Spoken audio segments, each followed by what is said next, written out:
એક રાજાની સસરાણી જમકુડી રે જમકુડી. હા, એટલે આ ટ્યુન એકવાર તમે લોકો સાંભળશો ને એટલે તમને મગજમાં ચડી જ જવાની છે. શું મૂવી આવ્યું છે ગુજરાતી ઇન્ડસ્ટ્રીમાં? એક વાત કહું તો જો કોમેડીની સાચી મજા લેવી હોય ને તો પોતાની માતૃભાષામાં જ લેવાય. મને એવું લાગે કે રડાવવા કરતાં સખત અઘરું છે હસાવવું. અને જો કોમેડીની વાત કરું તો ડાયલોગ રાઇટિંગ અને એ ડાયલોગને કઈ રીતે પ્રેઝન્ટ કરવામાં આવે છે, ડાયલોગનું ટાઈમિંગ, એ બંને 50-50% મેટર કરે.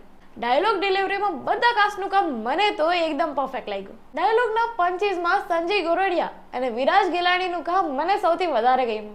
વાત કરું મૂવીની સિનેમેટોગ્રાફી વિશે તો ગુજરાતી મૂવી પ્રમાણે આટલું સારું વીએફએક્સ મતલબ એક્સપેક્ટેડ જરાય નહોતું.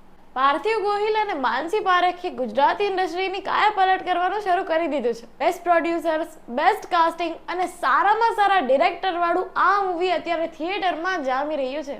ડિરેક્ટર ઉમંગ વ્યાસનું કામ પણ મને સખત ગમેલું છે અને એમણે જે સિક્વન્સ ગોઠવેલી છે સ્ટોરીની, જોરદાર. કાસ્ટિંગ તો સુપર જેવી ઉપર કરેલું જ છે, કેમ કે લીડ રોલમાં તો સારા કાસ્ટ કરેલા જ છે, સપોર્ટિવ રોલ્સમાં પણ જોરદાર કાસ્ટિંગ છે.